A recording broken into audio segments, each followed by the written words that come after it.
Señor presidente de la Asociación de las Humanidades y la Filosofía,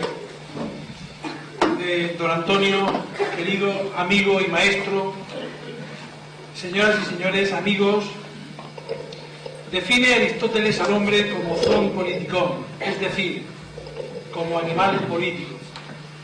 Con ello quiere decir que es en la política donde el hombre se realiza fundamentalmente, y lo hace mediante la práctica y el desarrollo de la libertad. La política no es todo en la sociedad, pero sí incide directa o indirectamente en todo. Por su parte, la filósofa Hannah Arendt considera que donde hay dos, ahí ya hay política, porque habrá que organizar el poder al servicio de la libertad, opino yo. Esta realización de las libertades tiene como cauce para hacerlo el sistema político democrático.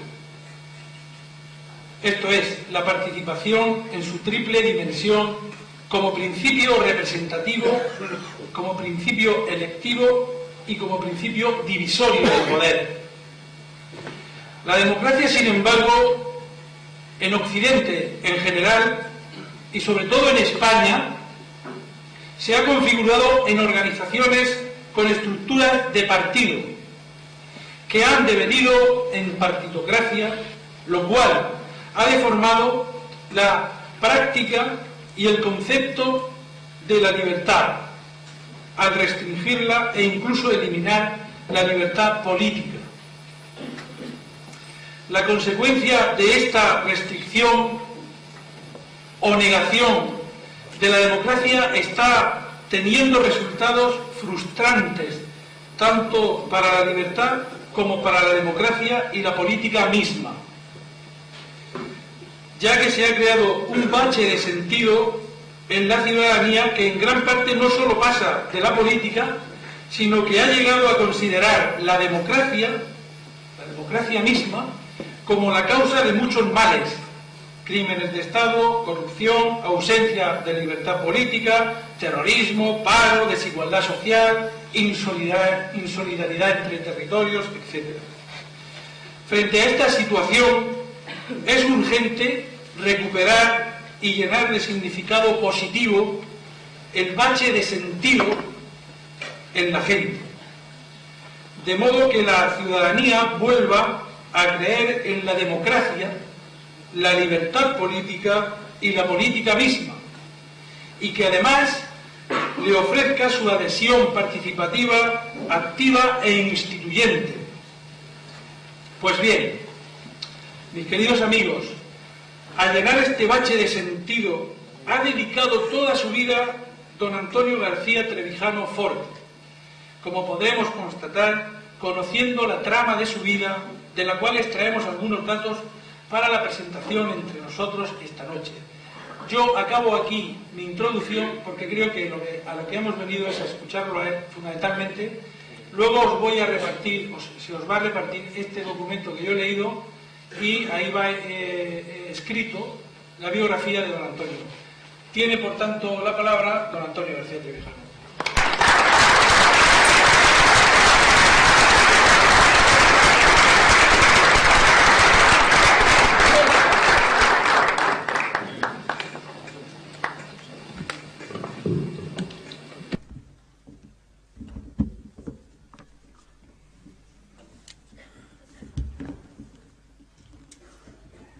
Buenas tardes.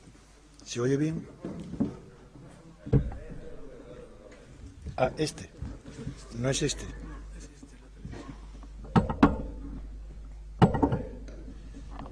No, quito este.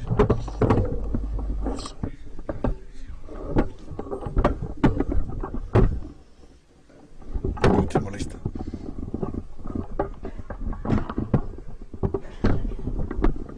Ya está. ¿Se oye bien ahora?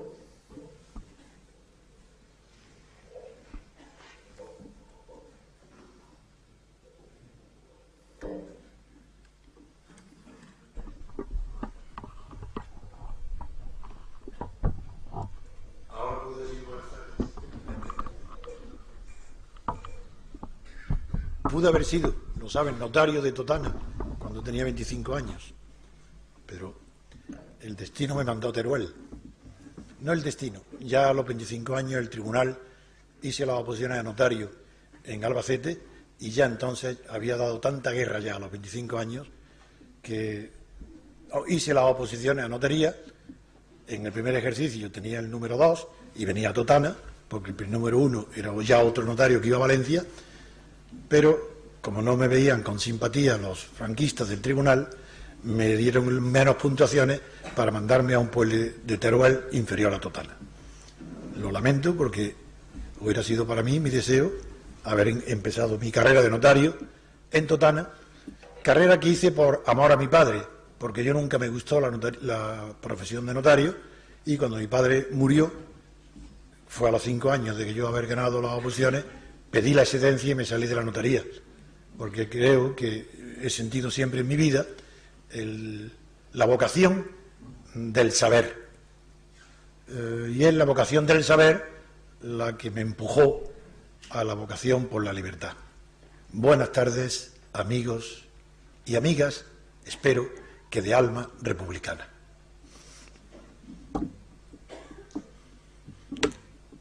Vais a comprender que no os hable de lo que ya he escrito, que está en mis libros, en los vídeos, en mis páginas de internet, de la web, porque vengo a Totana para dar una novedad, para comunicar una novedad en la ciencia política y, desde luego, en la experiencia política, en la acción política. Por eso vengo aquí con la esperanza de respirar un aire menos contaminado que en la capital del Estado. Porque la polución del espíritu no la produce tanto o mucho más que la telebasura. Lo que produce la polución espiritual es la producción y el consumo de mercaderías políticas averiadas. Todo el consumo en España y en Europa de toda la política posterior a la Guerra Mundial no es el consumo de cultura, de verdad, de placer, ni siquiera de lucha por el poder. Eso está resuelto, eso hay un acuerdo entre los poderosos, todo eso es ficticio, eso es un teatro.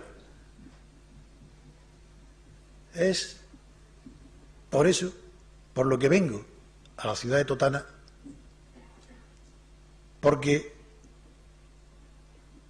la verdadera regeneración de la ética y la cultura no puede venir de los partidos políticos que dictaron la transición de espaldas a la sociedad civil y se hicieron ellos mismos órganos permanentes del Estado.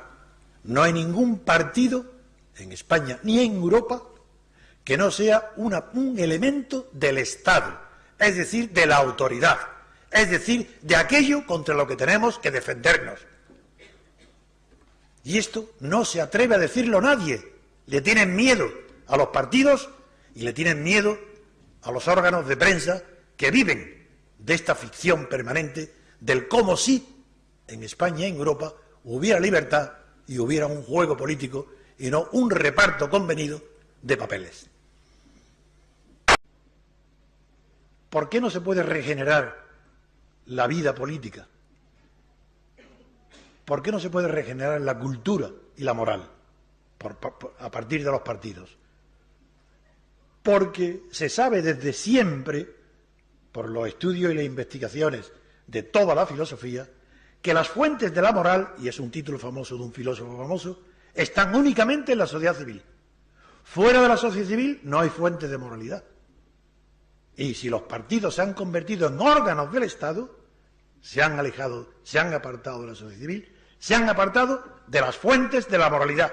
Es normal que sean corruptos. Pero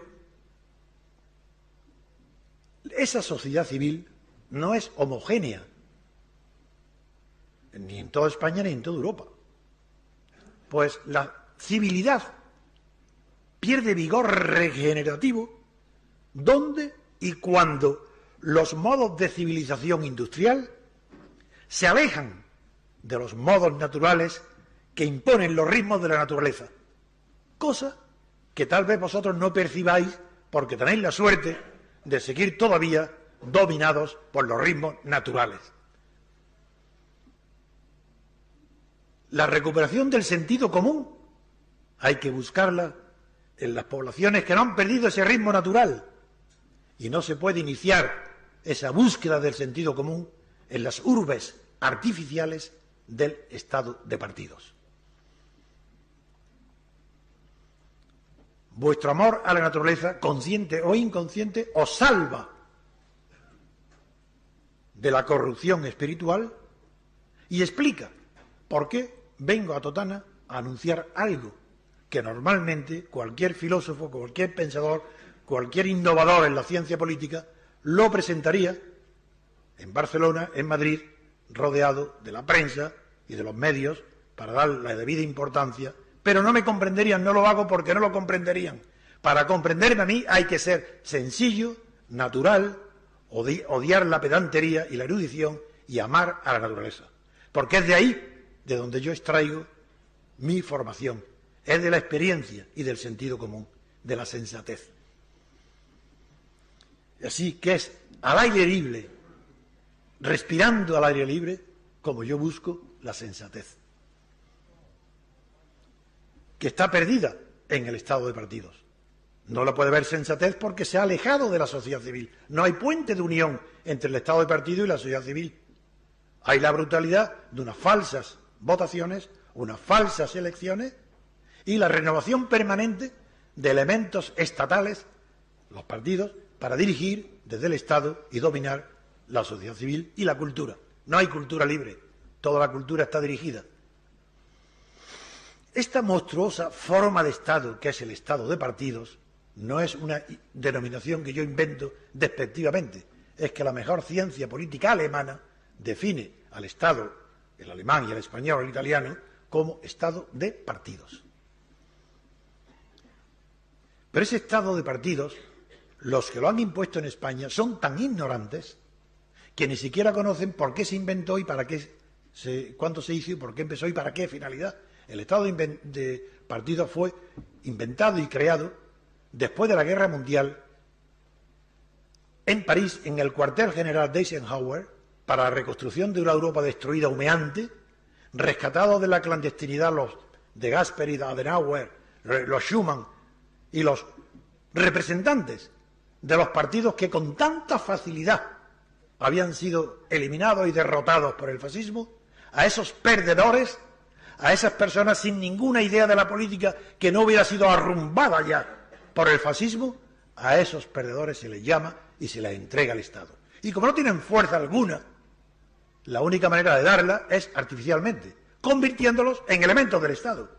Es decir, los meten en el Estado, les dan el poder de convocar elecciones por el sistema proporcional de listas, y claro, así cualquiera, el más tonto, como dicen en los suizos, hace un reloj, el más tonto hace un gran partido.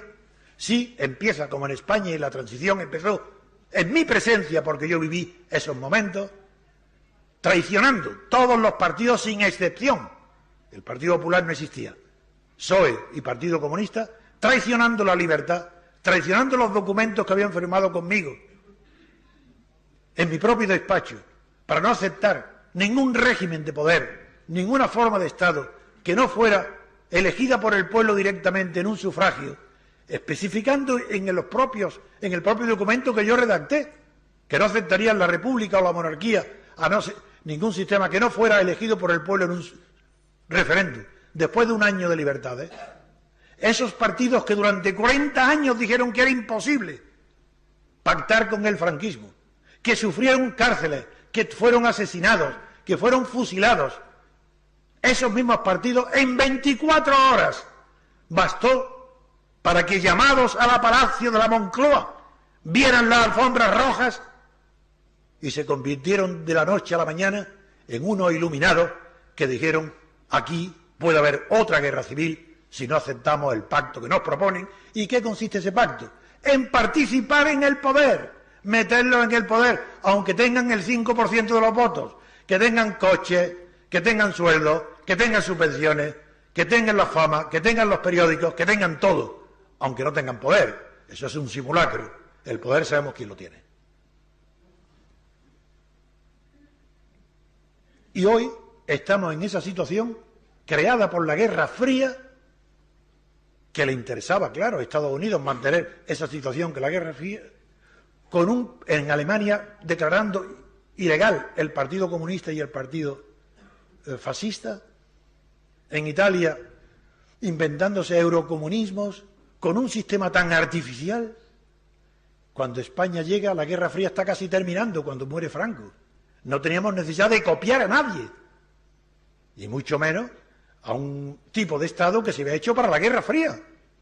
Pues no, Suárez, el falangista Suárez, jefe del movimiento, ese jefe del movimiento se hace presidente del gobierno de la monarquía, llama a los partidos y gobierna, ¿cómo? Porque no sabe gobernar, repartiendo, y empieza a repartir el café para todos, autonomía, el desastre que ha llevado a los estatutos de las realidades nacionales en Andalucía, la nación catalana, la nación vasca, el separatismo, todo producido por la absoluta ignorancia de los franquistas y de Suárez de lo que son los nacionalismos. No se contenta ningún nacionalista con el café para todos, porque el nacionalismo no busca la igualdad. Todo nacionalista se cree superior a su vecino. Si se da todo igual, no se ha resuelto nada. No perderé más energías en hablar del tema del estado de partidos. He acudido a esta tribuna con un respeto enorme hacia la figura, la inteligencia, la valentía y la lealtad de Vicente Carreño. He venido para aclarar cuáles son las causas institucionales que degeneran la vida política y pública. ¿Cómo? Si alguien quiere decir algo, lo puede decir. Bien.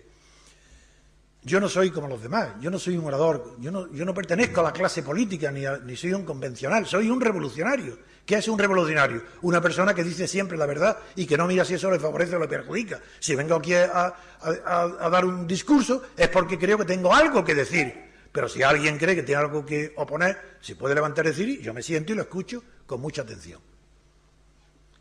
Bien, vengo aquí a decir cuáles son las causas que han degenerado la política y cuáles son sus remedios. Si no tuviera los remedios, tampoco me lanzaría yo a la acción política que llevo más de medio siglo.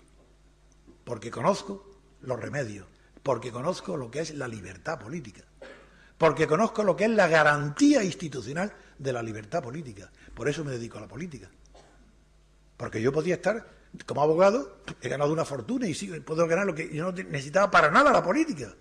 Pero estoy empujado porque yo no puedo vivir sin libertad. Y sé que la libertad política es un tipo especial de libertad que no hay en España, donde basta que una sola persona no sea libre para que no haya libertad. Esa es la libertad colectiva. Hay libertades individuales, derechos individuales, pero libertad colectiva, o la tenemos todos o no la tenemos. O falta en uno y ya no hay libertad colectiva. Y esa es la libertad colectiva para designar y deponer a los gobiernos. Y yo no soy libre. Y digo, si yo no soy libre, ¿cómo serán los demás? Si yo no soy libre, no es porque no me sienta libre, sino porque me meten en la cárcel, o me dan una paliza, o me hacen un atentado, o me difaman continuamente cada vez que asomo mi espíritu de libertad. Pues bien, os va a extrañar ahora mi primera ya comienzo a la reflexión, invitando que reflexionéis. Hablaré despacio, para que os dé tiempo a pensar. Mi tesis, para que inicio aquí, es que sabemos que en España no hay una democracia porque no hay separación de poderes. Pero no sabía, porque yo incluso todavía no lo había explicado ni descubierto tan claramente como ahora, que en el estado de partido no es que no sea lo que ya tantas veces he anunciado, las elecciones y los partidos no representan, no son representantes de la sociedad civil, pero creíamos que si no eran representantes de la sociedad civil, al menos eran representantes de ellos mismos, de la sociedad política. Es decir, los diputados de lista representan a su jefe, pues yo mismo hemos dicho, pues no, a la sociedad no la representan, al elector no lo representan, pero sí representan a los que los ponen en la lista. Pues no, señor. El descubrimiento es que no hay representación alguna, de ningún tipo. En España las elecciones, las próximas y las futuras y todas, no representan a nada ni a nadie. Y es lo que voy ahora a explicar, y lo vais a ver, espero con la misma claridad que yo. ¿Qué es la representación? La representación es un proceso en virtud del cual algo que está ausente en la política del pueblo gobernado se hace presente a través de alguna intermediación. ¿Y se hace presente dónde? En el Estado, que es el gobernante. Esa es la representación, no solo la del Estado, sino cualquiera. Vosotros conocéis todos lo que es un apoderado. Es un representante que representa al jefe, al titular, al dueño, mientras él no esté. Pero si está el titular presente, no hace falta representante. Ya Rousseau dijo que donde está el pueblo presente se acaba toda idea de representación. Si está el pueblo presente, sobra todo lo demás. Está el pueblo, es la democracia griega, la directa. Pues bien, pensar un momento qué es lo que sucede ahora en el Parlamento. En el Parlamento se celebran elecciones, los partidos hacen sus listas de afiliados al partido y los meten a todos en el Parlamento. No pueden ser representantes del partido porque al entrar en el Estado no pueden representar a un órgano del Estado como son los partidos. Nadie se puede representar a sí mismo. Es una figura metafórica, eso no es verdad. Cada uno somos lo que somos, pero no nos representamos a nosotros mismos. O sea, actuamos en nuestro nombre cuando queremos advertir que no lo estamos haciendo en nombre de otro. Pero no hace falta aclarar que nosotros no somos representantes de nosotros mismos. Ese es el argumento en virtud del cual, tan sencillo, los partidos no tienen representantes porque ellos están en el Estado. No necesitan representantes. Y la prueba del 9 de que esto es así, que no representan a la sociedad civil, eso lo sabéis todos, e incluso lo ha declarado oficialmente la jurisprudencia alemana. La ciencia política alemana dice que este estado de partidos no tiene carácter representativo, que los partidos ya no representan a la sociedad, sino que solamente son partidos integradores de las masas en el Estado. Bien, pero la novedad es que ya no son representantes de los partidos tampoco, porque los partidos no necesitan estar representados puesto que están presentes. Y la prueba del 9, que os digo que la penséis, es muy sencilla. Figurar con este mismo sistema, con esta misma monarquía, Zapatero, Rajoy y Llamazares en el centro, igual pasaría en Cataluña, se pueden presentar solos en su propio nombre a las elecciones, en los mismos sistemas que hay proporcional. Y los españoles votan y saca uno el 40%, el otro el 30% o el 20%. Bien, y en esa misma proporción, ellos solos, los tres reunidos en un solo despacho, acuerdan todas las leyes, todos los nombramientos de la judicatura y gobiernan según la proporción que han contenido. Eso no hay quien me lo pueda discutir. Eso es así. En ese caso, la monarquía funcionaría exactamente igual que ahora, pero mucho más barata. Bueno, pues pidamos por lo menos que lo hagan así, que supriman el Parlamento. Por lo menos no nos engañaría. Se acabaría la ficción, el teatro, y sería la realidad lo que están haciendo. Porque ¿no sería más digno esa actuación que no mandar a sus diputados que voten con el pie para el compañero? Mucho mejor es decir, no hace falta. Tenemos cada partido este porcentaje y con eso decidimos todo. Nombramiento, honores, enriquecimiento, que también es objeto de reparto. Así, con Felipe el enriquecimiento de sus amigos es diferente del enriquecimiento de los amigos de Aznar, como es diferente del enriquecimiento actual, y eso lo estamos viendo con la crisis actual de la Comisión del Mercado de Valores. Y con las OPAs y las... Pero, si la representación está en crisis, porque no hay ni representación de la sociedad civil, ni de la sociedad política, ni de los partidos. No hay representación ninguna. Es una farsa. Pero me vais a permitir que antes de que explique, porque denuncio la enfermedad, pero anuncié que quiero exponer los remedios. Entonces, antes de exponer los remedios, conviene recordar qué es lo que había antes para saber cuáles son sus defectos y que no los repitamos. Tenemos que ser más inteligentes y más prudentes que toda la historia que nos ha precedido. Si no, ¿de qué sirve la experiencia y la historia si no es para enseñar y no cometer sus errores? Para ello es fundamental saber distinguir enseguida el concepto, que antes hablé con mi compañero tocayo, no solo de nombre, sino también de ideas. Antonio, hay que distinguir entre el concepto de representación y representatividad, que la gente cree que significa lo mismo y no tiene nada que ver. Sabemos ya, porque he hablado de ello, de lo que es representación. Actuar en nombre de otra persona ausente para que se tenga como presente el apoderado o el mandatario.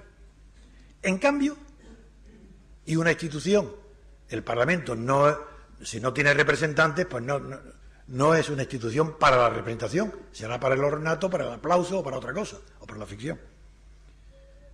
Mientras que la representatividad lo que designa es una correspondencia paralela, exacta, copia, especular, como un espejo, entre la institución que pretende ser representativa y aquello que normalmente es la sociedad de la que pretende ser representativa.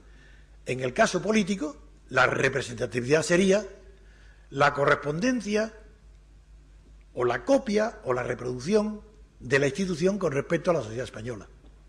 Ya veremos, y lo sabéis también, que no hay una sola institución española, ni una, ni un solo partido, ni el Parlamento, ni el Gobierno, ni la Judicatura, ni la prensa, ni no digamos las televisiones.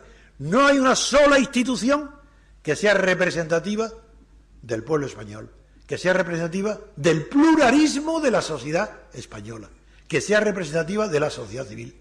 Por tanto, no existe representatividad en ninguna institución. Por eso es la grave crisis moral y permanente. Una cosa es la política y otra cosa es la vida y la sociedad, y cada uno va por su lado. Hasta tal punto los conceptos de representación y representatividad son tan diferentes que, por esencia, la institución representativa sería el Parlamento. Para eso así se llama y todos la llaman, toda la prensa. Pues no, con esta ley electoral del sistema proporcional, el Parlamento se rellena con diputados de lista y el resultado es que no es ni representante de nada ni representativo de la sociedad. Una prueba, cuando se da el golpe del 23 de febrero, en las Cortes, y mientras están los diputados allí atemorizados y debajo de los pupitres, salvo Santiago Carrillo, están aterrorizados, nadie se mueve en la sociedad civil. No es asunto de ellos. Es un golpe de Estado, la gente se asusta diciendo ¿esto qué es? Pero fracasa el golpe de Estado y salen los diputados y se organiza una manifestación de millones de personas. Es decir, todo falso. Si fuese verdad lo habrían hecho antes. Pero cuando no era necesario, entonces ¿para qué? Falso. Falso hasta el aplauso. Hasta el aplauso es falso.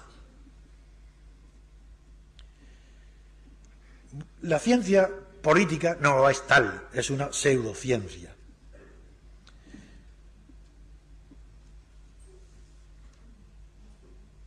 Y esos partidos estatales y ese Parlamento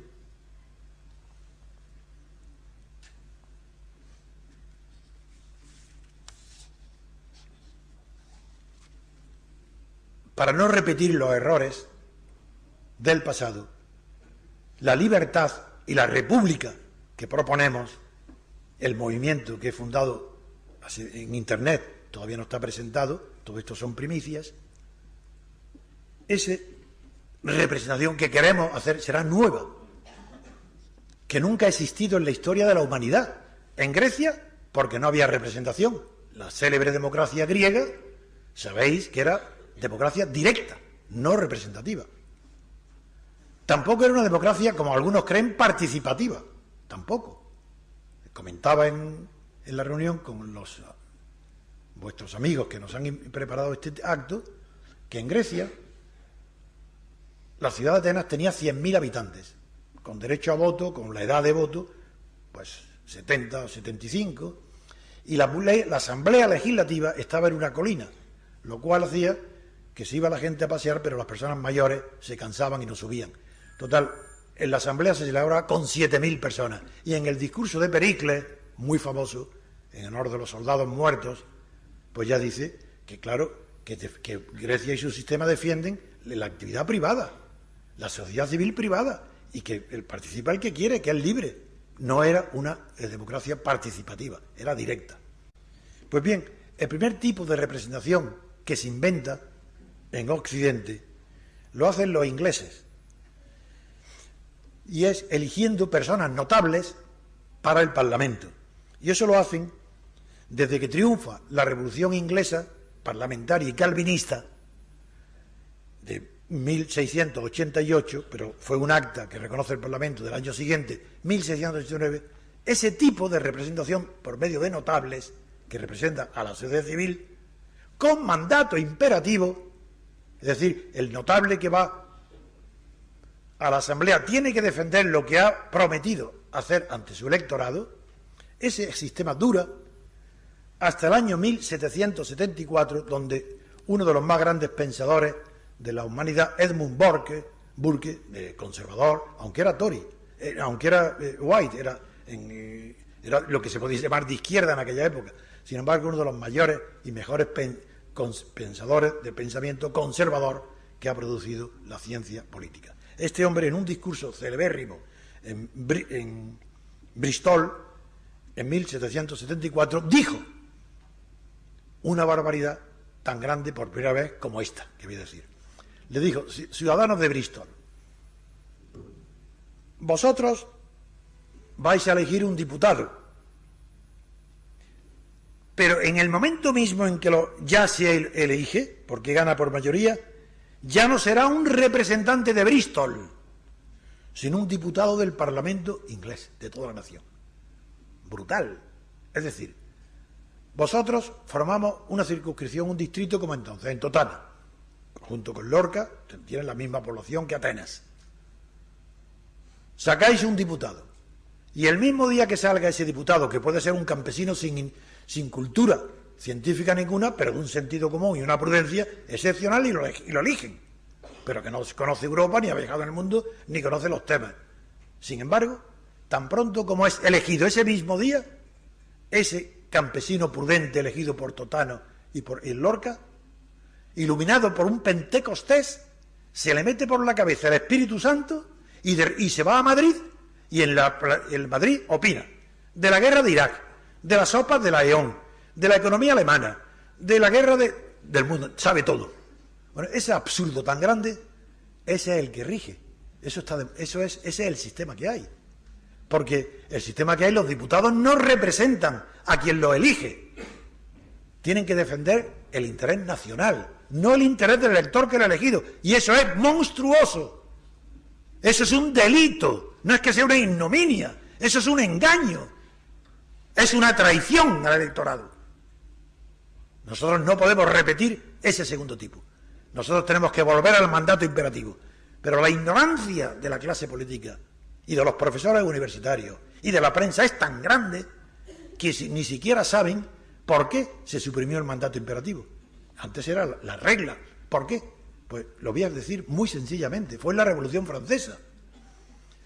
Primero, el rey Luis XVI convoca estados generales para consultar en las provincias y en los estados franceses una reforma de la ley de los impuestos, para, como siempre, a sacarle más dinero.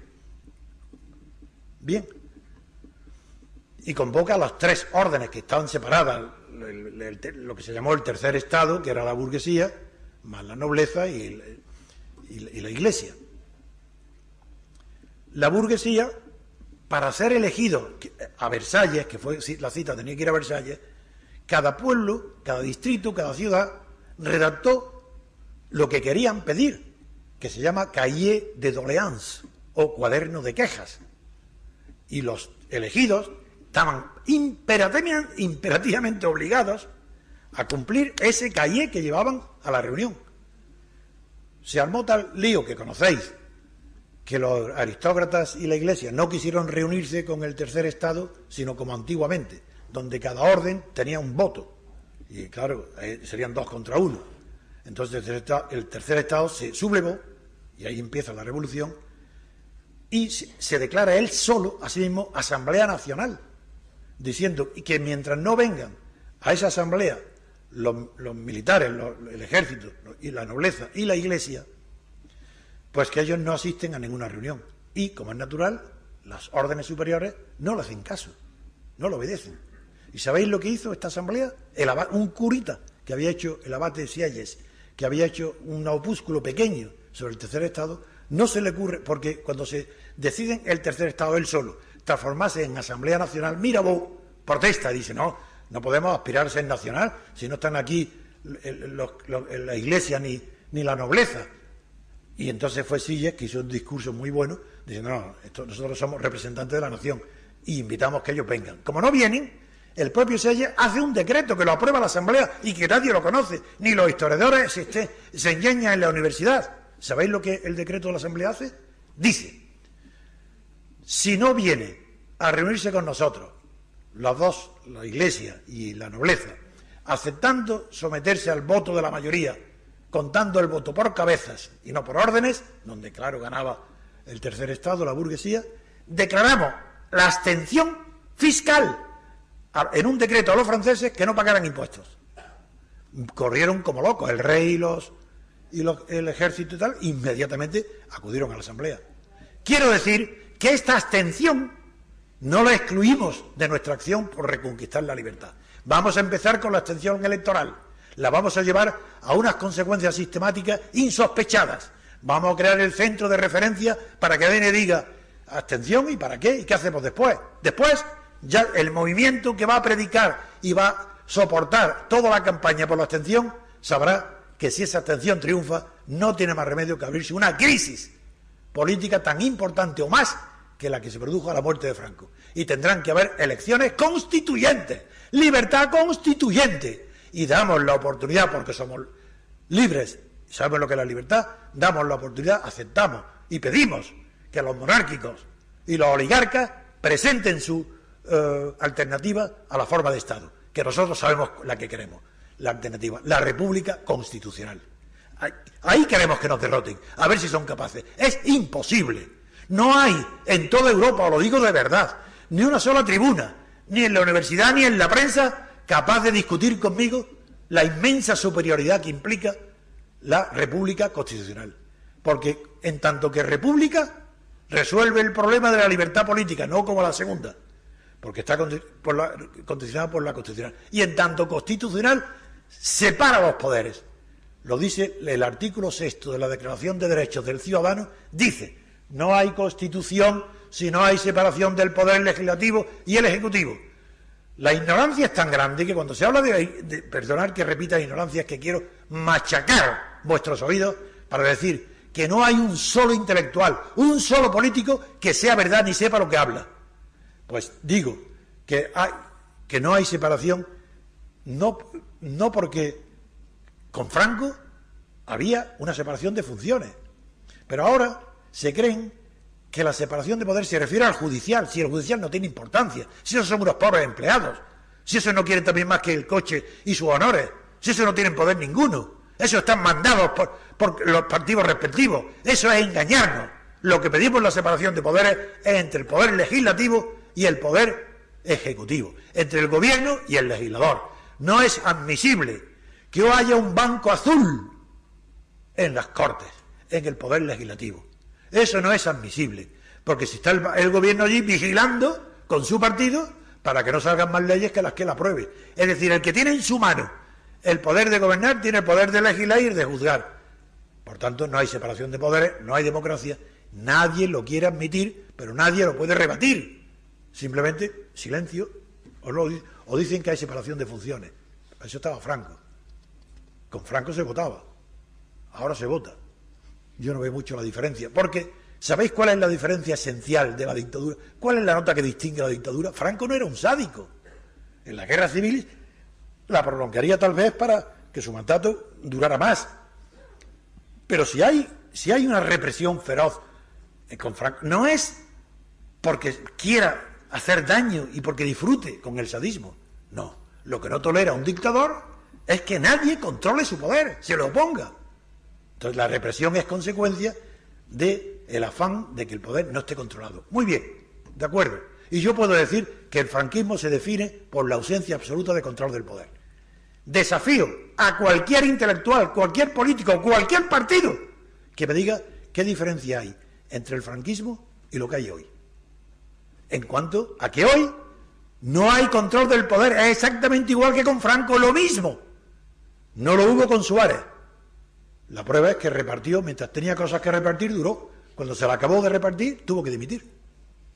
Porque no sabía gobernar, es otro ignorante total, es un pobre paleto. Culturalmente hablo. Porque yo respeto muchísimo a lo que se llaman campesinos, porque ahí es ahí donde yo busco el sentido común y la sabiduría. Pero los paletos de ciudad, los catetos políticos, esos son insoportables porque son peligrosísimos. Viene Felipe González. ¿Y qué hace Felipe González? ¿Se controla alguien el poder de Felipe González? Es que se controla sus asesinatos. ¡Asesinatos! En el País Vasco. Los robos de dinero en el propio gobierno. Los veras, los cueras, los compañeros. Ahí hay un control imposible, porque no hay control. Es que hay control con Aznar, pero si Aznar prometió entregar los papeles del CECIT para investigar a Felipe González y lo primero que hizo fue no entregarlos. Es que ha habido control a Aznar para evitar que se vaya a la guerra de Aznar contra la opinión de todos los españoles. No hay control ninguno, hace lo que quiere. Hay control ahora de Zapatero. Se le puede impedir a una persona, jefe de gobierno, que sea tan imbécil de que lo engañe una pandilla de asesinos, haciéndole creer que están en el mejor de los mundos posibles a punto de darse abrazos de la paz, un día antes del atentado a Atocha. Pero si eso no existe en el mundo, una imbecilidad mayor. ¿Pero qué sucede? ¿Qué sucede? Que los españoles están habituados a vivir en un régimen autoritario. Y la persona que les parece más tonta, ridícula, ignorante, basta que ocupe un poder en el Estado y de repente aparece como un genio. Eso ha pasado con Juan Carlos. Juan Carlos, antes de ser rey, todo el mundo sabía que era medio tonto, pero lo hacen rey, amigo, y él conduce la transición, tiene prudencia, tiene todas las virtudes.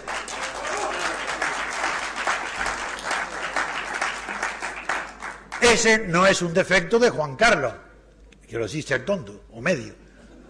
Es el defecto de los españoles oportunistas, que no pueden admitir que sea jefe de su Estado una persona tonta, cuando tenían que estar acostumbrados, que es lo único que han conocido en su vida.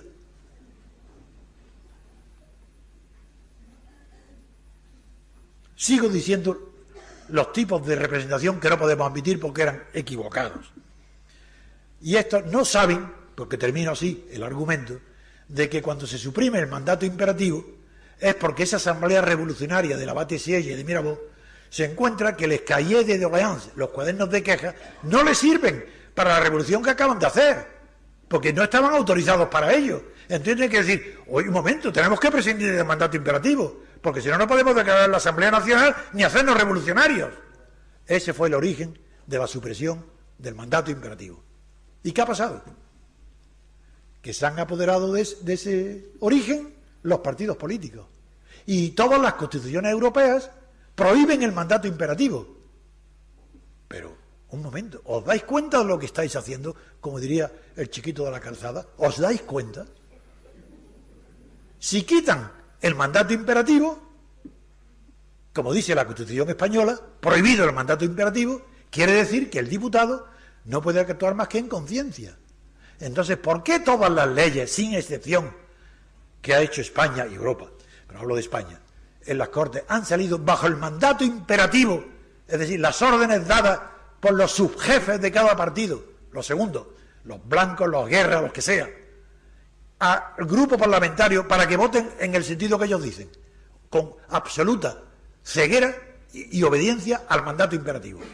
Pero como hay una disposición en la Constitución que dice que todas las leyes que sean votadas en contra de esta Constitución son nulas de pleno derecho, y como esa Constitución prohíbe el mandato imperativo, quiere decir que no hay una sola ley, desde que está el príncipe, y yo le llamo príncipe porque era mi costumbre, Juan Carlos, el rey actual, ya era mi costumbre que yo lo conocí cuando era un príncipe, cuando sabía lo que era, cuando sabía su grado de inteligencia.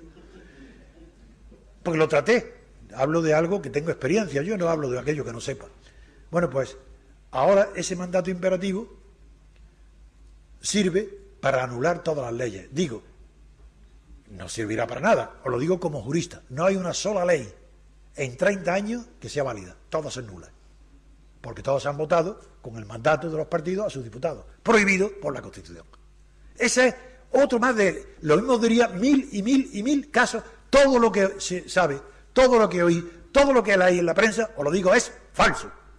No es que sea erróneo, el error es una maravilla, equivocarse es fantástico, es señal que estás buscando, algo estás haciendo, te estás acercando a la verdad, del error se puede salir, lo que no se puede salir es de la confusión interesada, de la farsa, y estamos viviendo una farsa de la que nadie quiere salir, porque para poder salir de esa farsa tenía que empezarse por reconocer que esa farsa la provoca la ausencia de instituciones representativas en España y que la monarquía no es la solución y que mientras que exista esa monarquía de partidos no hay la menor esperanza, ninguna, de que España recupere, no digo la libertad política, que nunca la ha tenido en su historia, eso no, y no cabe hablar de renacimiento, recuperación o regeneración porque nunca la ha conocido, pero al menos la dignidad, la decencia y el decoro, que los españoles sí sabían lo que era hasta después de la guerra civil, después de la guerra civil lo han perdido, y todavía el español no sabe lo que es vivir con decoro y con decencia. Sí, en su vida privada son, pero en la vida pública todo el que vota es un cómplice, pero un cómplice tan culpable como el que se presenta candidato a una farsa, a un engaño, a una mentira. Y no saben que eso es ignominioso, no solo para él, sino también para los demás. ¿Cuántos absurdos, Dios mío, cuántos absurdos derivan de los prejuicios de dos palabras, representación y política? Las dos producen una farsa. El asunto de la representación política no es, sin embargo, un asunto autónomo, sino que obedece a lo que los pueblos, los tiempos, los partidos y los grupos esperan que salga de un parlamento. Pero nadie dirá la verdad sobre lo que espera que se salga de los parlamentos. Porque de ahí nadie va a confesar que lo que los jefes políticos esperan de los parlamentos sea la realidad. Y es que quien legisla en España, quien tiene la iniciativa legislativa, no es el partido gobernante. No digamos el de la oposición, menos aún. ¿Quién tiene en un mundo y en un país y una civilización técnica, industrializada, sofisticada, llena de dificultades y complejidades económicas y técnicas, difícil de mantener, la iniciativa legislativa solamente la pueden tener aquellos que conocen los asuntos? Y quien conoce los asuntos es la oligarquía, los bancos, las finanzas, los seguros, las grandes empresas industriales. Y esos son los que preparan a los gobiernos mandándoles a sus amigos los proyectos de ley. Y los ignorantes jefes de partido, como no tienen ni idea, aceptan la división que se han hecho entre amigos, El País y Polanco, junto con otros cuantos oligarcas al servicio del PSOE, el resto al servicio del PP. Pero eso es así. No hay.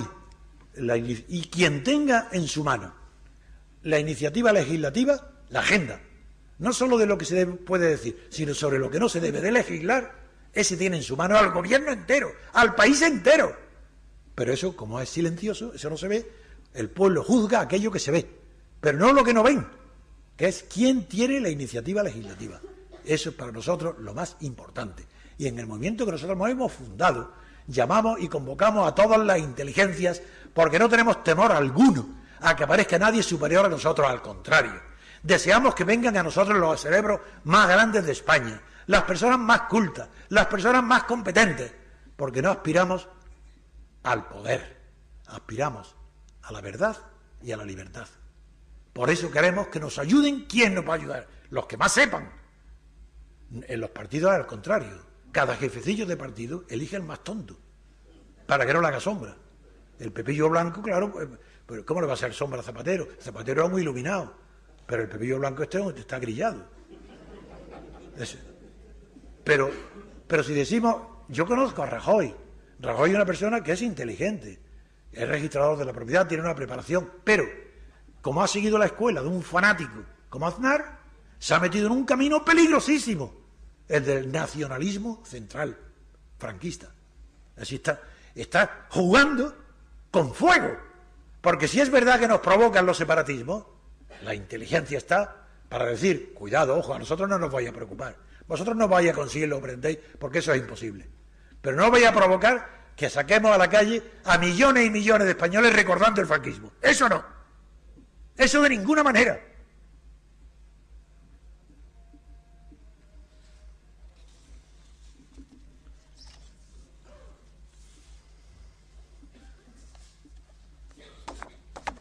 ¿Por qué se produce esta tan grande ignorancia que insisto en repetir? Porque la Guerra Fría condenó a todos los europeos instruidos quiere decir con estudios, los condenó a ser durante toda su vida, ojo, estudiantes del error, de la confusión, de la falsedad, cuando no, de la ficción, en todo lo que se refiere a la representación política. Porque la Guerra Fría fue una guerra universal a la libertad de pensamiento. Puedo decirlo porque lo viví. No es el macartismo americano, es que la Guerra Fría impedía pensar, no decir o hablar. Las películas de cine, que les podéis ver ahora las antiguas, de esa época, veréis que todo está dirigido contra la libertad del pensamiento, que no se puede pensar. La gente confunde libertad de expresión con libertad de pensamiento. Pero si hay consenso, puede haber toda la libertad de expresión que quieras, porque el consenso impide que haya libertad de pensamiento. Puede haber libertad de expresión porque no hay peligro alguno, porque el consenso impide libertad de pensamiento. Hay ilusos, ignorantes o ilusos. Los ignorantes ya los definimos, culpables. Pero ¿y los ilusos? ¿Quiénes son los ilusos? Que son casi todos. Todo el que vota es un iluso. Pues bien, el iluso solo puede ser, o la ilusión que siente el iluso, solamente puede ser placentera mientras dura la ilusión. Pero si continúan aferrados a esa ilusión, después de saber que eso es un engaño, después de conocer la realidad, eso ya no es ser un iluso, eso es ser ignominioso, para sí y para los otros. Pues los que prefieren permanecer en la ilusión y dar la espalda a la realidad, en el fondo, yo lo he vivido por experiencia y yo lo digo, en el fondo no lo hacen por su afición a los sueños, no son soñadores, es una esquiva, un pretexto, es una postura, como la zorra con las uvas, porque saben, tienen conciencia que todas las realidades decorosas, sociales o personales, le dieron a ellos la espalda a partir del momento inicial de la indecorosa transición.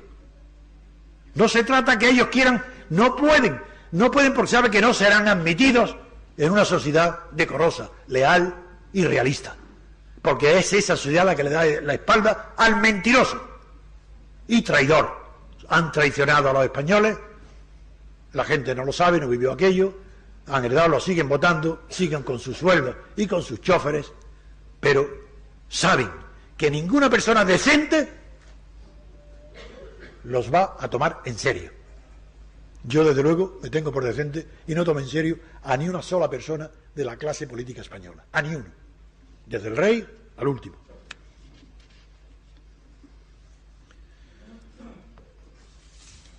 Pero eso no quiere decir, el que rechacemos todo, no quiere decir que vamos a permanecer pensativos, llenos de incertidumbre, ni improvisando fórmulas como los antiguos arbitristas del siglo pasado para que sueñen con utopías republicanas o reformas monárquicas. Nosotros no somos eso.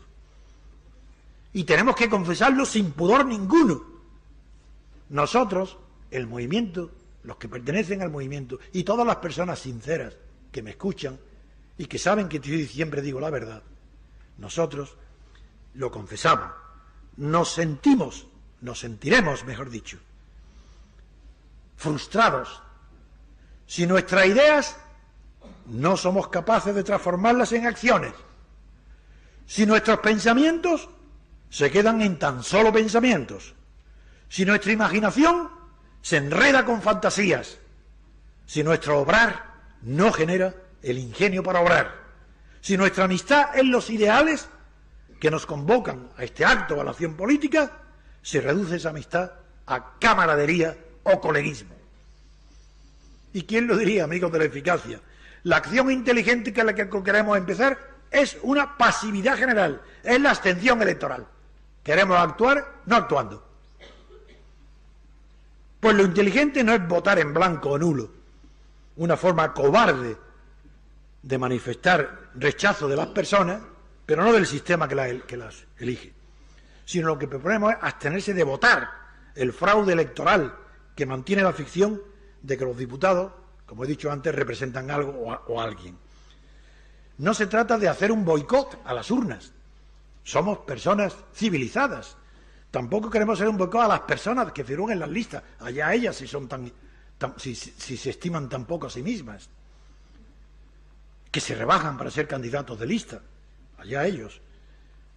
Tampoco se trata de un rechazo de los partidos. Nosotros rechazamos a los partidos estatales porque los respetamos más que ellos a sí mismos, porque los partidos son necesarios, porque son una consecuencia inevitable de la libertad de asociación, pero son necesarios en el seno y en el terreno donde se produce esa libertad de asociación, que es la sociedad civil. Lo que no admitimos porque es horrible y porque es fascismo o totalitarismo es el concepto mismo de partido estatal. ¿Qué me importa que sea partido único, Falange, o varios partidos, PSOE, PP o Izquierda Unida? Partidos estatales son partidos fascistas, totalitarios, enemigos de la libertad, enemigos nuestros, enemigos de la humanidad. Es imposible que haya un humanismo que pueda surgir del Estado. Y los partidos actuales son órganos permanentes del Estado. Claro que utilizamos la abstención como táctica, no como finalidad. Decimos, no votéis ahora para poder votar en conciencia mañana, cuando haya un sistema electoral decoroso y digno. No queremos que nos confundan con un partido de la abstención. Eso lo reservamos para los anarquistas. Esos son dignos, no votan nunca, pero son coherentes. Nosotros no somos anarquistas. Queremos no votar ahora para que se cambie el sistema, para deslegitimar, para que no sean, los partidos vean que no están apoyados, para provocar una crisis de la ley electoral, que es la crisis previa a la crisis del Estado. ¿Recordáis que comencé este sermón político, porque esto es un sermón? No os preocupéis, que el renacentista Francis Bacon llamaba sermones a sus discursos, y sus grandes libros, como sabes, están titulados con el nombre de sermón, que es una maravilla, es recuperar el prestigio que tenían los sermones, es un discurso. Pero el único sistema, después de eliminar todos los fracasos, todos los errores que he repasado, el único sistema que queda digno es el de la elección por distritos pequeños de una sola diputado por distrito, bajo mandato imperativo. Ese es el único sistema que queda. Pero no me voy a extender en pormenores técnicos que son propios de elecciones de profesor, que no las daré yo. Pero sí quiero destruir el único argumento que parece serio, que utilizan los mejores que se creen filósofos en Europa, en España nadie, pero los más famosos escritores de Europa, el único argumento que emplean contra el sistema que proponemos de que por distrito y un solo diputado con mandato imperativo y representando a sus electores, dicen que no es justo. Dicen, no es justo, porque el que gane en el distrito Lorca-Totana se lleva al Parlamento todos los votos, puesto que no hay, el perdedor no tiene representación. Dice, eso es injusto. Dice, sería preferible que el que ha perdido tenga allí en el Parlamento una proporción de los votos que tiene. Eso es confundir la justicia con la representación, que no tiene nada que... Son dos conceptos incompatibles, que no son comparables. Pero el argumento principal no es ese. El argumento principal es que no haya perdedores, que todos sean ganadores. Porque han tomado esa teoría de la teoría de los juegos. Ya bastante frivolidad es aplicar a la política la teoría de los juegos de azar. Donde no hay perdedores, es cuando se reparten las ganancias. Pero en la política, si se reparten todos las ganancias y no hay perdedores, es señal de que hay un perdedor, porque las ganancias alguien las paga. ¿Quién? El pueblo, el elector. Cada vez se reparten, ellos no lo pierden. El Llamazares está en el Parlamento, el otro está en todo, pero quien ha perdido ahí es el elector, el pueblo, que es sobre él que se reparten las ganancias. Y luego, contra ese argumento, yo utilizo otro que nadie sabe responderme. Digo, de manera que os parece injusto que se celebren elecciones y que los perdedores no tengan representación en el Parlamento. Pero vosotros mismos estáis defendiendo que los diputados elegidos, los que salen al Parlamento, con vuestro sistema proporcional, por tanto allí están ganadores y perdedores, porque están por cuotas, estáis de acuerdo en que solamente los ganadores del partido que ha tenido mayoría designen al presidente del gobierno. ¿Pero esto qué es? Por lo menos sean coherentes. De manera que es injusto que la representación sea por la mayoría, pero no es injusto que el presidente del gobierno, que es más importante que esta absurda representación que no existe, bueno, ese no saben responder, es inútil. Ellos tienen la claro, tenéis también que saber que la inteligencia es un recurso de los débiles.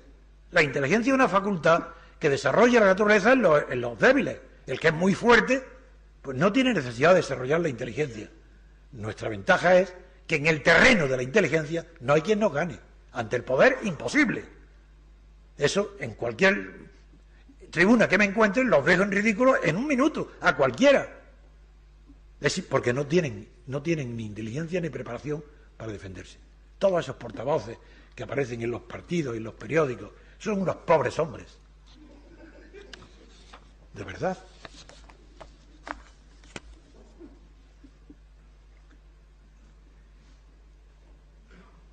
Como no voy a alargarme demasiado, y son tantas cosas las que puedo decir e improvisar, porque no tiene nada que ver con lo que tenía preparado,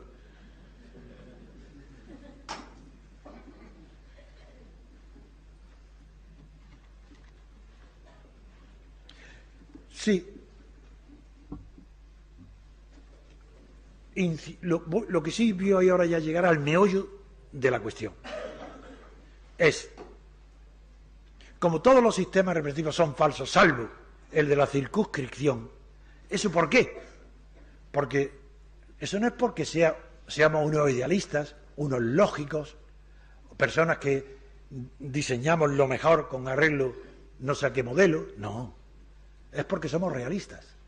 Y el realismo está en saber quién debe ser el actor, el agente, el factor del fenómeno político. No digo quién es, porque ya es, durante los sistemas liberales anteriores al fascismo, eran los individuos aislados, fracaso absoluto. Después del fascismo, incluido el fascismo, y lo que hay hoy, los partidos, fracaso absoluto. Más corrupción que había antes, mucha más. La corrupción de los estados partidos es sistemática. Antes de Ruz le regalaban un reloj y tenía que dimitir. Figurar hoy, no quedaría una sola persona en el Estado, ni uno. Habría que llamar. Bueno, si el único sistema es este, el único sistema real, verdadero, representativo, es la pequeña circunscripción, el ejemplo que he puesto de Lorca Totana, por ejemplo,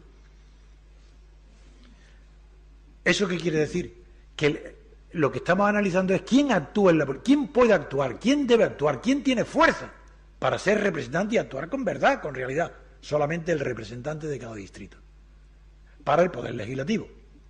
Entonces, la palabra mónada es que me parece excelente, es muy culta. Entonces, no hace falta saber muy bien lo que es. Mónada la utilizo en el sentido de unidad, pero una unidad cualquiera, una unidad compleja. Por ejemplo, el individuo, no como el individuo. El individuo somos, nuestro cuerpo, biológicamente, somos una mónada del universo. Puesto que sabéis, se dice la frase que estamos hechos del mismo polvo que las estrellas. Eso no nos sirve para la política. Biológicamente sí, para la teoría física. Pero para la teoría moral o política, para que sea representativa una mónada, ella misma tiene también que llevar en sí mismo los polvos de las estrellas de la nación. ¿Y qué polvos son? El pluralismo. Si hay un pluralismo social en Cataluña, en el País Vasco, en Madrid X, para que una mónada sea representativa y pueda ir al Parlamento, tiene que tener en distintas proporciones, en distintas fuerzas, pero tiene que tener el mismo pluralismo. Eso antes era imposible, porque antes del desarrollo industrial, los pueblos, como Totana, tenían un desarrollo agrícola nada más, pero no tenían desarrollado ni el comercio, ni industria, ni la informática, por tanto no podían ser equiparados con en Madrid o en Barcelona, aunque allí la proporción, digo, sea diferente. Ahora sí, ahora el desarrollo industrial ha permitido una homogeneidad en el pluralismo social, y lo que importa es que el régimen político sea un reflejo del pluralismo social. ¿Cómo? Pues haciendo que ese pluralismo de la sociedad civil se refleje en la sociedad política. ¿Cómo? Con distintos partidos que tengan distinta ideología. No hoy que todos piensan iguales. Para mí no hay diferencia alguna entre el PP y el PSOE. Ninguna. ¿Qué más da? Las diferencias que tienen. Diferente lenguaje, diferente propaganda. Por ejemplo, el PSOE insiste más en el tema laico, en los matrimonios gay, en el progresismo de no sé qué. Y el PP insiste más en los valores tradicionales, pero es boquilla. Cuando están legislando, si cogéis sus leyes, son las mismas. Son iguales. Entonces le llamo mónada, porque en Grecia se le llamó mónada a esa unidad que refleja dentro de ella misma la pluralidad existente en el cuerpo del que forma parte. Se llaman mónadas. Pero esas mónadas luego están concebidas unas como si fuesen cosas cerradas, otras como ventanas abiertas. Nosotros, una mónada solamente puede ser una unidad, una célula abierta al exterior, y que sea capaz de integrarse con otras mónadas parecidas o iguales existentes por toda España para formar el cuerpo representativo. Es decir, compuesto de 400, por ejemplo, yo he pensado que para España pues serán 400 mónadas o 350 las que tendrán que designar sus 400 diputados, un solo diputado, para formar una sola asamblea, nada de Senado. Eso es otra trampa, es otra falsedad, otra mentira. Y eso para formar el cuerpo que legisla. Pero el cuerpo que gobierna solamente lo puede elegir una sola mónada nacional, que elige directamente al presidente de la República. Si esto se hiciera, decidme vosotros, pensadlo y veréis, lo veréis todos enseguida, qué ridículo resuenan los separatismos. Es que creéis que si los catalanes y los vascos tuvieran que elegir, con los oportunistas que son, tuvieran que elegir al presidente de la República mediante su voto, ¿a quién le iban a dar más importancia? ¿A los Pujoles y compañía o al presidente de la República en España? Eso no tiene ninguna duda. Todos los estudios de sociología, todos, sin excepción, que se han hecho respecto a la figura del presidente de Estados Unidos, dicen que el patriotismo de Estados Unidos, que todos lo habéis visto en las películas y en todos lados, son los más patriotas del mundo, cuando tienen ellos, es una federación de estados que eran independientes y que se tenían odio entre ellos, no se podían ver. Bueno, pues todos los estudios dicen que ese patriotismo es una consecuencia directa del sistema presidencial. Es el presidencialismo el que ha unido a los Estados Unidos, a las naciones. Y esa es la institución que España necesita para no tener que acudir a la policía, ni al desprestigio, ni a la prensa, contra los nacionalismos y separatismos. La libertad y la democracia es tan grande, tiene tal poder, que si tuviéramos libertad y democracia y una división de poderes, podríamos dormir tranquilos, que catalanes y vascos tengan todos los parlamentos que quieran, que hagan todas las leyes que quieran. No hace falta la policía, no hace falta... La ley de partidos me parece una locura. Pero ¿cómo se puede prohibir los partidos? Es consecuencia de la libertad. En España es normal, como no hay libertad, que prohíban. Me parece bien. Pero con la libertad no necesita prohibir nada. Son las instituciones inteligentes las que impiden el nacimiento de los horrores y de los terrores de la política. Si hay una institución presidencial, presidencialismo, desde luego los separatismos desaparecen, se desvanecen. No digo que desaparezca el nacionalismo, disminuirá mucho, lo que desaparece es cualquier intento de separación. Si la República Española, la segunda, hubiera sido presidencialista, ¿creéis que habría habido golpe de Estado? ¿Creéis que podían los militares haber vencido? ¿Creéis que podía haber habido guerra civil? ¡Imposible! Eso es desconocer la función de las instituciones. Mientras durante el franquismo yo me dediqué a estudiar todo esto, los partidos en la clandestinidad estaban dedicados a esperar el momento para meterse en el Estado franquista.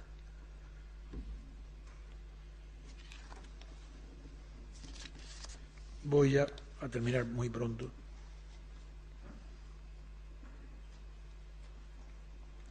Solamente una pincelada de que algunos dicen el sistema presidencialista es una dictadura.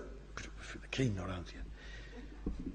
Si el sistema presidencialista existiera, figuraros qué cosa más sencilla. Contra la complejidad tan grande que hay hoy para derrocar a un gobierno, que exigen mociones de censura imposibles, tránsfugas de diputados, algo terrible que nadie entiende, figuraros qué cosa más sencilla si hubiera un presidencialismo. Un presidente elegido por todo el sufragio electoral de España, de los españoles, de los electores, y la asamblea de todos los 400 diputados. Supongamos que el presidente no le aprueban las leyes, como él no puede hacer leyes, tiene que depender de que no se las aprueban. Y se harta y dice, disuelvo la asamblea, que la disuelva cuando quiera, sin ningún requisito. Fijaros que es lo que estoy diciendo, qué cosa más sencilla. El presidente que la disuelva ahora mismo, a condición que tú dimitas y te presentes para que el elector y el pueblo dirima ese conflicto que tenéis. Y a la inversa, la asamblea no soporta al presidente, échalo cuando quieras, destitúyelo, pero tú te disuelves. Ese mecanismo recíproco tan sencillo hace imposible que bajo un régimen democrático prospere no solo cualquier atisbo de dictadura, sino ni siquiera que las oligarquías, que no pueden desaparecer porque pertenecen a la sociedad civil económica, pero sí que tengan poder político. Eso sí podemos impedirlo, que la oligarquía no sea la que nos mande, que sea la que se enriquezca y que se aproveche de nosotros ya es bastante, pero que nos mande además ya es demasiado.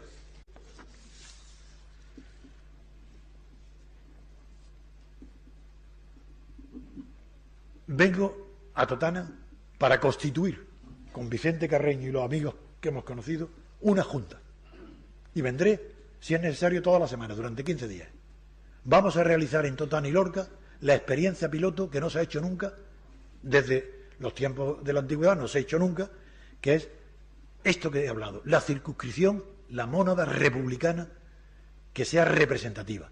Claro que no tenemos el poder de convocar elecciones, no es para designar un diputado, es para organizarlo. Y para que nos entendamos bien, ya sé que la impresión que he tenido es excelente, pero no me gusta, quiero decirlo claramente, yo voy a trabajar con la Junta que se forme en Lorca y Totana. Pero no, como no vamos a hacer esta mónada de una manera romántica o indeterminada, pues yo odio el activismo. Tanto como amo la acción, odio el activismo. Un activismo al que el Partido Comunista, y soy testigo alguno, acudía, como no tenía acción, para engañar y disimular a su jefe de que era importante que se dieran golpes contra la pared o que llevaran una arena de un sitio a otro. Eso es activismo. Yo condeno el activismo político, así como ensalzo la acción.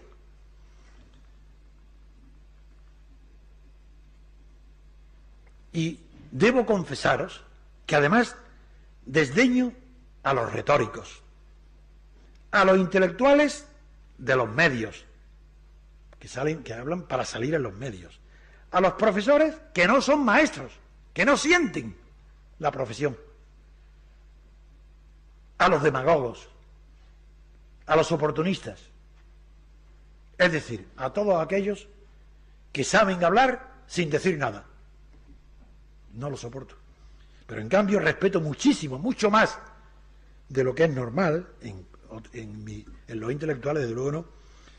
Respeto a los que expresan con sinceridad en sus obras, no de palabras, en sus obras, en su acción, no solo los grandes profesionales, sino sobre todo a los oficios duros, por modestos que sean, que saben, ellos sí que saben, apreciar el valor de las creaciones, de las innovaciones, sean técnicas o culturales. A esos los busco, los voy a buscar aquí, porque con ellos es con lo que hay que crear en Totana algo que antes no existía, un espíritu de libertad y de esperanza en el porvenir que hasta ahora no tenía, y con ellos lo vamos a hacer. Lo concebido para Lorca Totana es una creación política sin precedentes en la historia moderna de la humanidad, pues se trata en realidad de una experiencia creadora en el arte de la política, porque la política parte es arte, pero también innovadora en la ciencia política, que en el fondo son la misma cosa, arte y ciencia. Pues llamamos a esa misma cosa, la llamamos ciencia cuando nuestra mente está dominada por el sentimiento estético del mundo, es decir, por la razón del arte. Le llamamos ciencia cuando nuestra razón artística y estética lo ha comprendido, lo ha aceptado. Pero llamamos arte cuando es el propio mundo que nos rodea quien resulta amoldado por la razón de la ciencia. El arte es científico en tanto en cuanto ha incorporado la razón a su dimensión creadora. Señores, yo no quiero extenderme más, solamente os digo que el que de vosotros entre en el movimiento, que estoy en el blog, que no tenéis más que poner www.antoniogarciatrevijano.com y entraréis y leéis, os digo, quien entre en ese movimiento no sale hasta que no triunfe, pero no porque yo lo pida, porque no han visto nunca una experiencia igual, porque nunca han sentido una emoción igual, porque es la primera vez que la libertad, la verdad, la lealtad y la valentía se han unido en un solo cuerpo, este movimiento.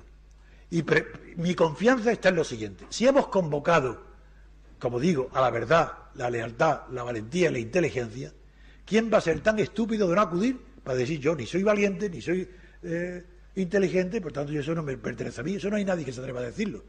La cuestión es demostrar que es verdad, que no son palabras. Basta que leáis esas páginas y los comentarios para que os deis cuenta que en España ha comenzado una revolución política de la verdad y la libertad como no se había intentado nunca.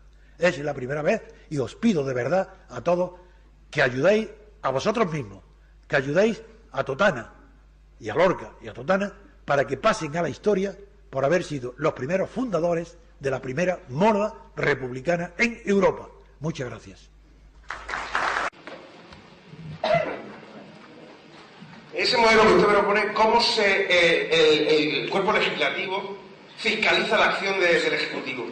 ¿Cómo puede controlarlo? ¿Cómo puede controlarlo? No hay que inventar nada. Eso es igual que en Estados Unidos, igual que en Inglaterra, aunque en Inglaterra no hay separación de poderes. En Francia está a la mitad, porque De Gaulle se quedó a mitad del camino. ¿Por qué aunque en Francia se elija un presidente, no es un régimen presidencial? Porque el presidente nombra un gobierno que tiene que obtener la confianza del Parlamento. Ahí está perdido, ya no es independiente. Entonces, para que el control es que no el control.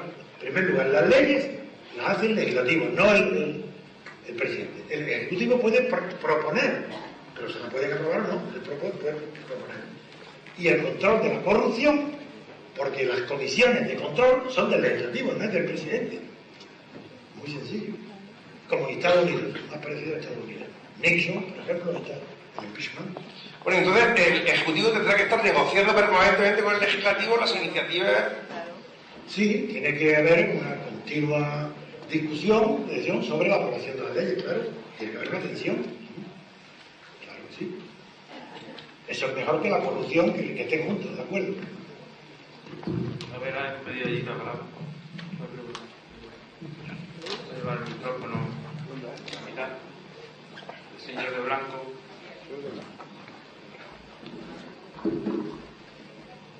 Gracias.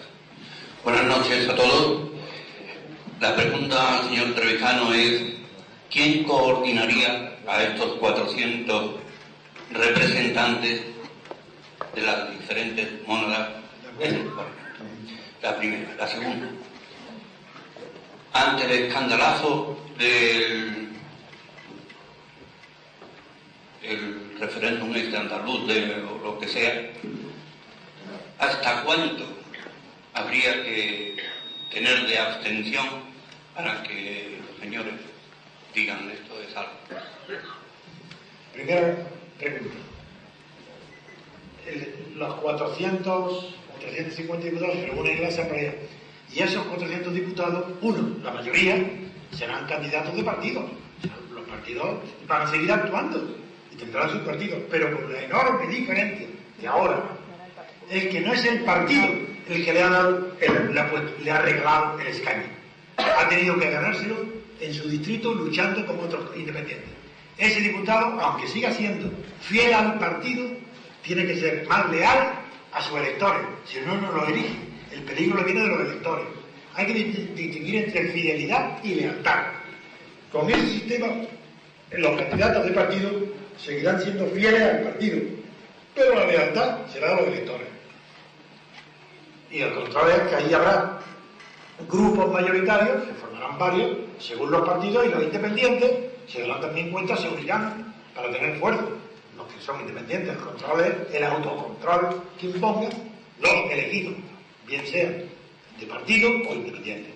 Y la segunda pregunta, respecto a hasta cuándo puede durar la campaña con la abstención, dado que están continuamente ofreciéndose la perspectiva de realidades nacionales en Andalucía, estatutos de nación en Cataluña y proyectos de separación en el País Vasco y negociaciones con ETA, pues la abstención va a durar hasta que se produzca la crisis.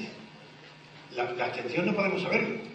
Hay que ir incrementando hasta que se produzca la crisis. Es cierto que ya habéis visto cómo la clase política tiene horror de la abstención.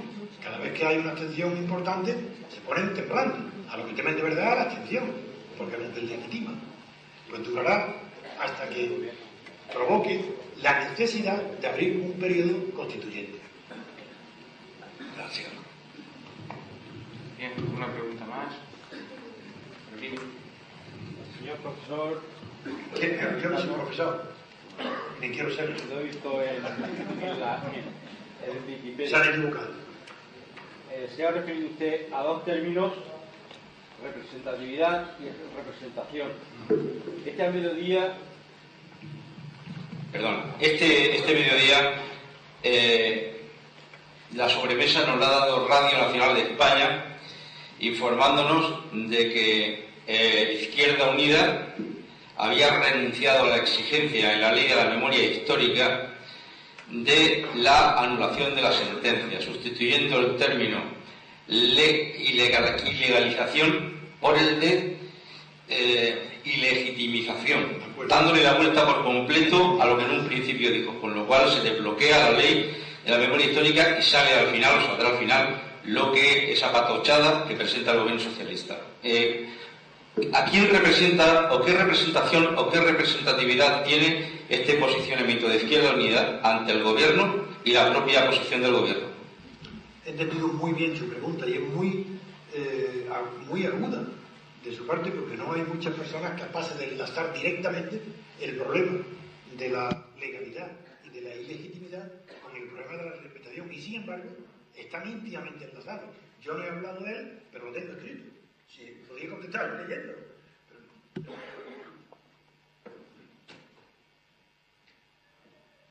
Es cierto que la representación otorga legalidad. Todo el representante de una persona, del Estado, lo que sea, hace legal las acciones que haga o incorta en nombre del representado, aunque sea abusando del poder. Si usted le da un poder a un amigo para que haga tal cosa, ese amigo abusa de ese poder y hace otras cosas, pero ante el tercero que ha actuado a su amigo es válido lo que ha hecho. Usted sufre las consecuencias, porque es representación y produce legalidad. En cambio, la representatividad no produce legalidad, produce legitimidad. Una institución representativa es legítima, aunque no sea legal. Entonces nosotros, que me encanta su pregunta, nosotros queremos crear un movimiento, yo de luego lo digo que voy a viajar por toda España, voy a hacer las 400 mordas en los rémiles, voy a ir a por las 400. Pero, ¿para qué? Para que el movimiento sea representativo de lo que quiere ser España. No vamos a hacerlo nosotros porque no tenemos ambición de poder, pero tiene que ser representativo. No será legal, pero será representativo. En cuanto a la unión de este planteamiento tan claro con lo de la memoria histórica, le quiero decir que todo eso de la memoria histórica, todo eso es otra ficción y otro teatro. En primer lugar, confunden la memoria colectiva con la memoria histórica. La memoria histórica no depende de la voluntad. Nos acordamos de aquello que nos acordamos, pero no depende de nosotros. No decimos, me voy a acordar de esto. Primer error. Eso es para engañar a bobos. Pero en cambio la memoria colectiva, que es otra cosa, es recordar al presente cosas que se olvidan para obtener un resultado. Y eso es lo que están haciendo. Memoria histórica, nada. Es decir, que yo considero que es ilegítima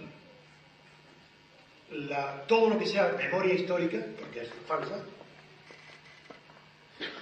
ilegal todo lo que sea memoria colectiva que sea aprobada por las leyes en vigor, a pesar de que yo no apruebo las leyes. Yo he dicho, no aquí, ante el Tribunal Supremo, en los varios juicios que me ha hecho, uno de ellos denunciado por Garzón, cuando decía que yo estaba conspirando contra Polanco para meterlo en la cárcel, me llevó al Supremo. Y en el Supremo, mi primera declaración, ante una pregunta, le dije, mire, señores, yo no respeto la Constitución. La Constitución, a la que ustedes le dan tanto valor, para mí no tiene ninguno. No respeto las leyes, pero como me meten en la cárcel si no las incumplo, pues las acataré a la fuerza, pero les advierto de antemano que las desprecio. Y ustedes están siguiendo las órdenes del Consejo General del Poder Judicial, y por eso me están procesando. Pero no porque sean jueces independientes, están siguiendo las órdenes de un órgano del Estado, que no es judicial. Y así, eso consta en mi primera declaración. Hice esa declaración, a los 10 minutos estaba archivado todo. Tenían miedo al escándalo. Bien, pero le agradezco muchísimo, porque ha hecho una pregunta que me encanta. La prueba es que la tenía preparada yo.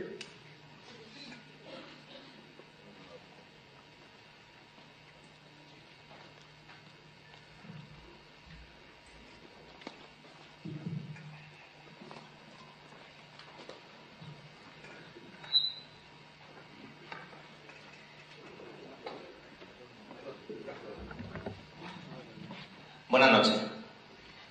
Vamos a ver. Entiendo que el...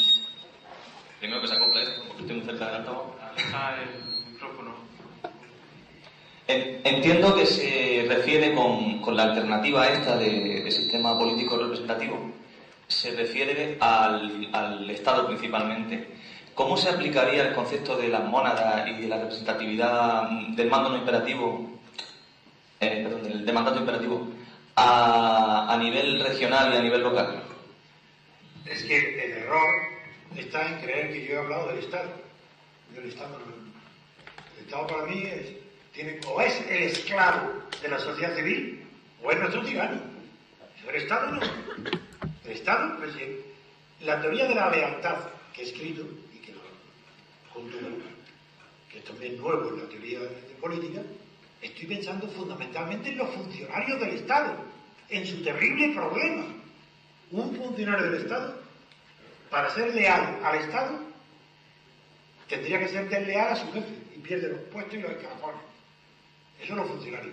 Entonces el principio de la lealtad sí que afecta al Estado, porque el Estado no solo es gobierno, el Estado es administración, que es el 90% más gobierno. Y nadie se ocupa de la administración del Estado. Y la administración del Estado es la República. Y la lealtad de la República es la que tiene que organizar el Estado. En cuanto, ya con eso casi le he contestado, porque en la segunda parte de su pregunta deriva de la primera. Las mónadas son republicanas o civiles, pertenecen a la sociedad civil completamente y nunca van a salir de la sociedad civil. La mónada es como una especie de trampolín. Un trampolín desde el que salta el diputado al Estado, pero transitoriamente, los 4 o 5 años. Pero la sociedad civil no puede ser más que un trampolín. Pero las mónadas, por eso hay que venir a trabajar aquí, porque es un trabajo para siempre. Eso no es para unas elecciones. Eso es para saber cómo tiene que estar organizada una circunscripción electoral para que el resultado de las elecciones sea fiel, sea representativo del distrito. Esa es la parte. Y que el diputado sea representante del distrito. Pero la mónada tiene que ser representativa. Tienen que estar todas las fuerzas presentes, aunque sean en proporciones distintas. Bien.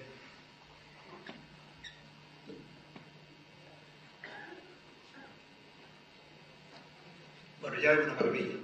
Bueno, es una maravilla estar con vosotros, estoy muy feliz, estoy muy contento. Yo no tengo ninguna tensión, no tengo ninguna ambiciones personales. Sí, tengo una ambición sin medida por la verdad y por el saber. Y a medida que avanza mi vida y mis años, cada vez quiero saber más y ser y la sinceridad, y ser sincero. Por eso yo agradezco muchísimo la ayuda que os prestéis a vosotros mismos. Si leéis mi blog, entrar, los que tengáis internet, leerlo. Y yo no pido nada, leerlo y actuar en conciencia, pero pido que lo leáis. Cuando veáis la diferencia absoluta que hay respecto a todos los partidos, a todo lo que habéis oído, a toda la prensa, entonces actuar según vuestra propia conciencia. Pero yo vendré a Totana y antes de irme quiero preparar una reunión con las personas que me han traído para dejar un germen organizado, para establecer con Lorca una coordinación que establezca la armonía entre Lorca y Totana para fundar aquí la primera mónada republicana. Gracias.